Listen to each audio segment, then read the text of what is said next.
Orang itu hanya naik bus dengan koin dolar. Beberapa pengemudi melihat ini dan segera menghentikannya, ambil beberapa dolar dan naik bus. Anda naik bus. Anda membeli bus. $1 cukup untuk membeli suite, kan? Hei, coba saya lihat. Saya belum pernah melihat $1 dalam hidup saya. Apa yang bisa dilihat? Aku paling benci orang kaya baru semacam ini. Sementara saya memiliki beberapa uang bau, saya keluar sepanjang hari untuk memamerkan kekayaan saya. Siapapun yang mengatakan tidak, lihat saja dia seperti ini. Anda dapat melihat dia bekerja keras. Simpan cukup untuk $1. Apakah Anda berpura-pura berada di sini dengan sengaja? Orang itu penasaran apa bagusnya dolar ini. Bukankah ini koin biasa yang dimiliki setiap orang? Tapi para penumpang tak tahan dengan perilaku agresif bocah itu. Bahkan sang supir bergegas dia keluar dari mobil. Aku benci pamer semacam ini dengan dolar. Setelah wabah, melihat ini, bocah itu mengira pengemudinya ditendang kepalanya oleh keledai. Harga global telah terdepresiasi 1 juta kali. $1 bisa membeli villa pusat kota, mobil mewah edisi terbatas juga hanya 5 yuan sebuah mobil. Hanya 100.000 aset bocah itu yang tak terpengaruh dengan cara apapun, dia mengandalkan deposit ini untuk menjadi hit besar dalam semalam. Ketika 3 keluarga besar dan mantan orang terkaya MA mengetahui berita itu, digunakan segera semua hubungan, proyek untuk menemukan orang terkaya baru, dan bocah itu tak tahu soal itu. Dalam perjalanan takut hari ini, menemukan seorang wanita cantik pingsan, dan dia adalah orang terkaya di bekas MA. Melihat tidak ada orang di sekitar untuk datang menyelamatkan, pemuda itu berinisiatif memberi pernapasan buatan pada wanita cantik itu. Tapi ketika wanita cantik itu bangun, dia benar-benar memberi anak itu koin sebagai ucapan terima kasih. Kuat, anak itu mengira wanita cantik itu menghina dirinya sendiri. Jadi biarkan dia menggunakan uang itu untuk membeli 2 lollipop, makan milik yang kuat dan segera memarahi orang itu karena tidak tahu barang. Lagi pula, dolar ini bisa membeli rumah. Lalu dia mengancam akan memperlakukan dirinya sebagai orang baru, yang paling kaya. Sedikit yang mereka tahu bahwa anak itu adalah orang terkaya baru yang mereka cari. Lin Chuan, tunggu mereka pergi dari sini. Orang itu hanya biasa saja. Berikan koin pada pengemis di pinggir jalan. Akibatnya, dagu pengemis itu jatuh. Uangmu ceroboh. Ada di baskomku. Hahaha. Yang itu untukmu, bukan untukku.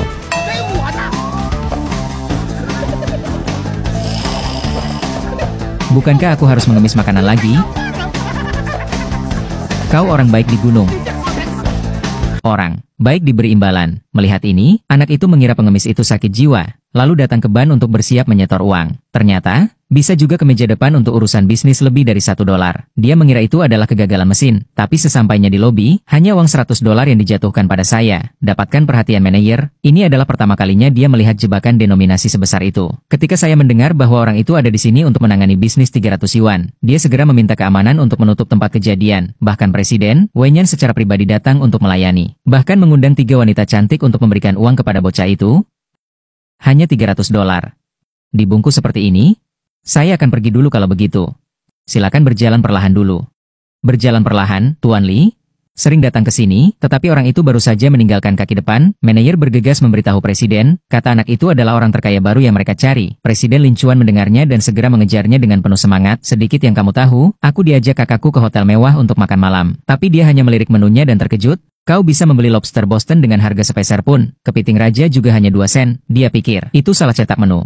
Tapi kakak yang baik itu berkata, inilah harga Hotel M Grand, biar bocah itu tidak suka terlalu mahal. Dia juga mengatakan bahwa konsumsi hari ini akan dibayar olehnya seorang. Lalu dia mengeluarkan koin dolar, pamer di depan bocah-bocah itu. Bocah itu tidak menonton, dia memasukkan koin itu ke sakunya. Dan ada beberapa pengganggu yang menerobos masuk. Mereka kemari untuk meminta hutang pada kakak-kakaknya yang baik. Ketika saudara yang baik melihat ini, dia segera berbaring di kursi dan berpura-pura mati. Tapi ini sama sekali tidak bisa lepas dari mata pengganggu. Dia meraih tangan saudaranya dan mencoba memotongnya. Pemuda itu segera berdiri dan menghentikan mereka. Dan berkata bahwa dia akan membantu membayar uang itu kembali. Tapi si pengganggu langsung berkompetisi sampai mati dengan tangannya. Bocah itu melihat ini dan mengira itu 400.000.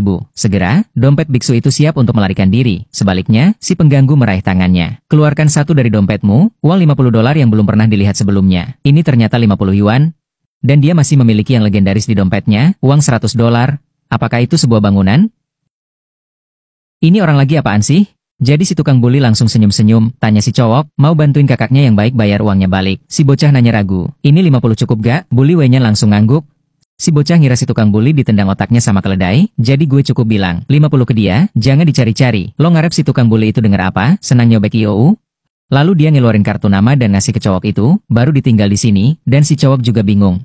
Saya berutang 40 yuan tahun ini dan saya harus memotong tangan saya. Aku meratapi preman-preman kecil selama ini tidak mudah dilakukan, dan dia pergi ke meja depan untuk membayar. Dengarkan pelayan mengatakan 1000 adalah, anak laki-laki itu tercengang, dia hanya minum beberapa kotak bir dan lauk pauk, tidak sebanyak 1000 dolar, kan? Bisa dibayangkan masih ada orang yang mengantri di belakang. Pemuda itu segera mengeluarkan uang tunai 400 yuan, sisanya siap dibayar dengan kartu kredit. Akibatnya, wanita di meja depan melihat uang 100 dolar, aku terkejut. Ini adalah denominasi uang tunai terbesar yang pernah dia lihat dalam hidupnya, jadi saya segera memanggil keamanan untuk menutup tempat kejadian. Orang itu tidak mengerti, itu hanya 400 yuan, kenapa kalian bertengkar hebat? Meja resepsi, wanita itu memintanya untuk pergi ke kantor bos. Ketika saya mengetahui bahwa pria itu mengeluarkan 400 yuan untuk check out, bos mengira pria itu mencoba membeli hotelnya, jadi saya mengeluarkan kontrak transfer dan menandatanganinya untuknya. Sekarang Anda harus menandatangani kontrak untuk check out? Lagi pula, itu hanya legal jika Anda menandatanganinya. Apakah Anda ingin melihat tanda tangan? Oh, tidak, aku akan menandatanganinya saja. Oke. Oke, selamat Pak Lin. Mulai sekarang, M Grand Hotel ini akan menjadi milikmu. Tunggu sebentar. Bukankah aku sudah periksa? Ini bukan hotel. Benar. Yang baru saja Anda tandatangani adalah Dai Transfer Hotel. M Grand Hotel sebagai hotel termewah di Jiangcheng akan berada di sini malam ini, lempar perjamuan plutokrat. Itu semua bos besar dari semua lapisan masyarakat, itu bernilai ribuan. Anda mengatakan Anda tidak boleh mabuk. Kalau tidak, itu tidak akan sulit bagiku. Berat badan. Adik perempuan tidak peduli. Di mana-mana pesta ini menghadapi kebangkrutan. Anda Pak, saya punya sesuatu yang lain untuk dilakukan. Aku pergi dulu. Semoga beruntung. Baru kemudian anak itu mengerti, mengapa seorang bos menjual hotel untuk dirinya sendiri dengan harga murah, ternyata itu kentang panas. Pada saat yang sama, orang-orang dari 3 keluarga besar telah datang ke medan perang. Dan kepala kuda, cucu perempuan kaya juga sedang dalam perjalanan ke hotel, pria di sisi lain baru saja memasuki hotel. Saya bertemu mantan pacar saya dan generasi kedua yang kaya. Generasi kedua yang kaya mengira bocah itu menyelinap masuk, segera panggil keamanan untuk mengusirnya. Untungnya, pada saat ini, Nona MA tiba di sini. Generasi kedua orang kaya yang tidak tahu identitas wanita yang sebenarnya, saya pikir dia hanya seorang pria miskin pada level yang sama dengan seorang pria. Segera, panggil security untuk mengusir mereka berdua, tapi anak itu berkata, saya adalah pemilik hotel ini. Kalau mau keluar juga generasi kedua orang kaya yang keluar. Setelah mengatakan itu, dia mengeluarkan kontrak akuisisi hotel dan menunjukkannya kepada mereka. Apa incuan sebenarnya pemilik M Grand Hotel? Kapan dia menjadi begitu kaya? Anda melihatnya sekarang? Sekarang aku memenuhi syarat untuk berdiri di sini. Tapi generasi kedua orang kaya berkata, anak laki-laki itu pasti uang curian. Bagaimanapun, pria itu adalah seorang pengantar barang. Orang terkaya MA mencoba yang terbaik untuk menemukan pelayan incuan, bukan hanya untuk pria yang mencuri uang. Selesaikan aku dengannya, orang itu tidak mengerti. Itu hanya 400 yuan, apakah perlu mencuri? Generasi kedua dari materi dasar yang kaya mengira dia sedang sekarat. Masih berpura-pura, jadi dia segera memanggil satpam untuk menangkapnya, kemudian keluarkan dan bersiaplah untuk memotong tangan. Sedikit yang kamu tahu, pada saat ini, 3